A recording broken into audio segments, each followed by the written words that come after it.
Okay, so here's part two of my response to Migkillertwo's argument on abortion by appealing to mind-body dualism. Migkillertwo gives four separate arguments, so here's his first argument. By Leibniz's law of the indiscernibility of identicals, A necessarily has all the same properties as A.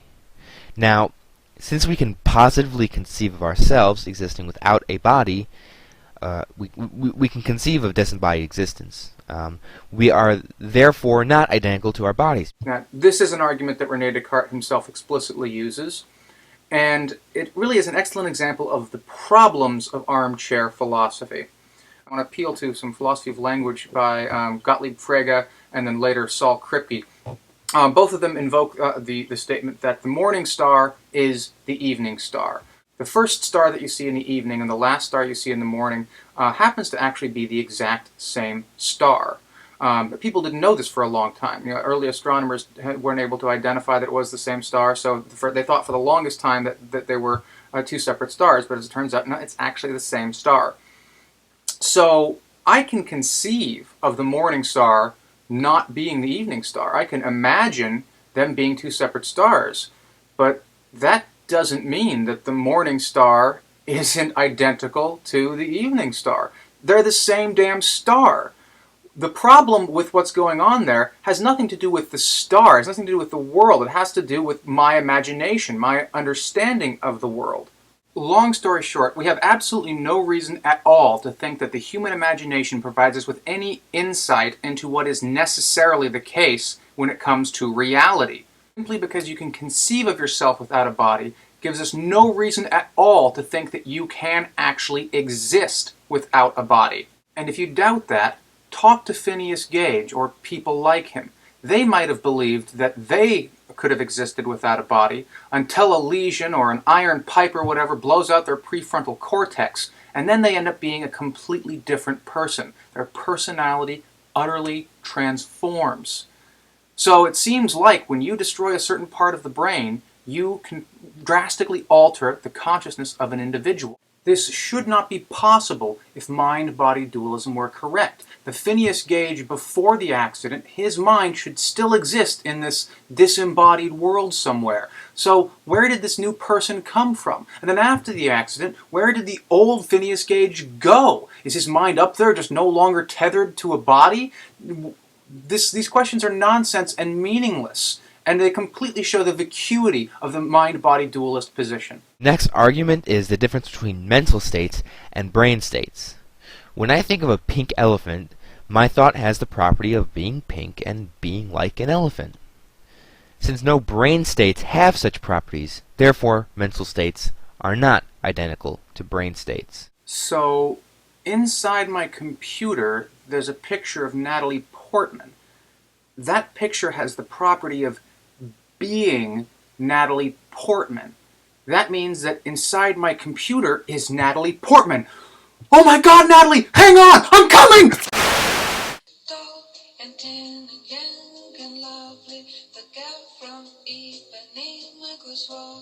Okay, as it turns out, Natalie Portman was not actually inside my computer.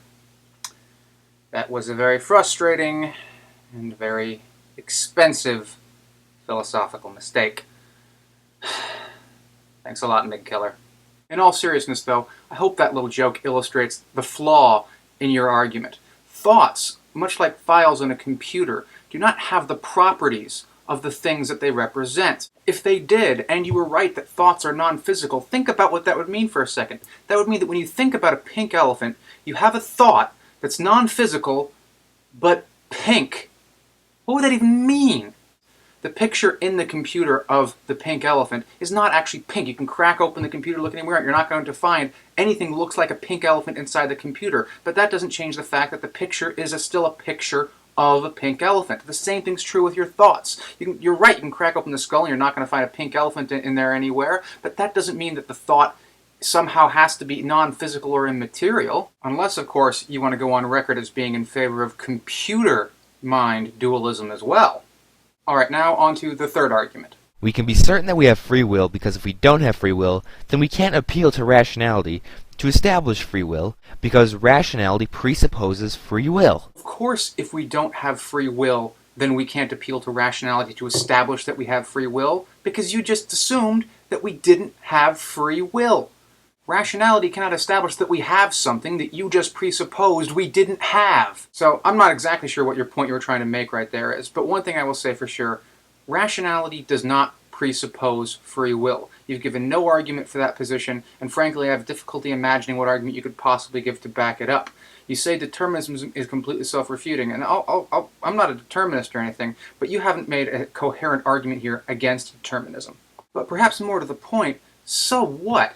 Even if we have free will, how does that play in to the argument that you're making here about mind-body dualism? You seem to just be assuming that only the dualist can make sense of free will, and that's simply not the case. You need to present an argument that only dualism can account for free will. Now, your fourth and final argument. Enduring identity cannot be rooted in the body because all the atoms in the body are replaced every 7 years. So, this continuing identity is to be found in something else. Again, this is just a naive argument. It's not the particles themselves that have the properties of personhood. It's the pattern. Yes, so this brain cell can die and that brain cell can die and so forth. What matters isn't that the specific cells are there, because the specific cells are not who you are. Who you are is an emergent property. Your consciousness arises out of the pattern of atoms and molecules and cells and so forth that constitutes your physical body. I made the same point in the last video I made to you. Much like water is not wet on the level of the individual atom. It's only wet when you get several water molecules together. The same thing is true of consciousness. Now, you can remove this water molecule and replace it with another water molecule. You still have wetness there. Same thing up here. You know, this brain cell can die off, and that brain cell can die off, and they can be replaced. What matters is that the overall pattern of material is still there, and that gives rise to me and my consciousness. This is just a horribly naive criticism of the materialist position. Now we come to the grand finale, the part where you finally connect all of this talk to the argument about abortion. And here is what you say.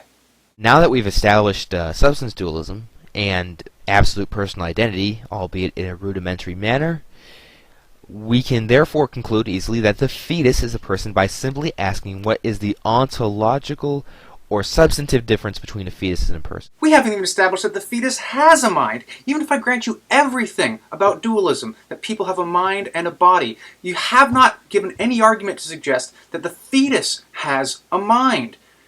It's perfectly reasonable to think that the fetus is just a body with no mind for some time until further on in development. You need to actually argue that the mind connects with the body, but either at the moment of conception or something like that, before you can make the claim that the fetus is a person. You can't even claim that the fetus has a mind just yet. To use your own point against you, I can ask what's the difference between me now and me as a sperm and egg, separate, not yet combined. What's the ontological difference between the two? You can't just say that, well, I have a mind and they don't, otherwise you're begging the question. You have to appeal to something physical about the sperm and the egg in order to account for that. But it's precisely the physical that you're not allowed to appeal to, since you're trying to say the difference has something to do with the non-physical, the mind. But the ultimate irony of this whole argument is that if everything you say about mind-body dualism is right, then abortion is perfectly morally permissible because I actually can't kill a fetus. All I can do is destroy its body. The mind will live on. If mind-body dualism is correct, some of the most important aspects of ethics, including the ones you care about the most, have to be thrown out the window. And I know you don't want to accept that. And not to kick you while you're down or anything, but as I've argued elsewhere, even if you are right that the fetus has a mind and the fetus is a person, and even if my supposition that mind-body dualism means that you can't kill them, so it's not really wrong, even if that's mistaken, even if the fetus is a person from the moment of conception, abortion is still morally permissible. Because even if the fetus is a person, no person has the right to use another person's body against their will. So, for so many reasons, your whole argument about mind-body dualism and abortion completely fails.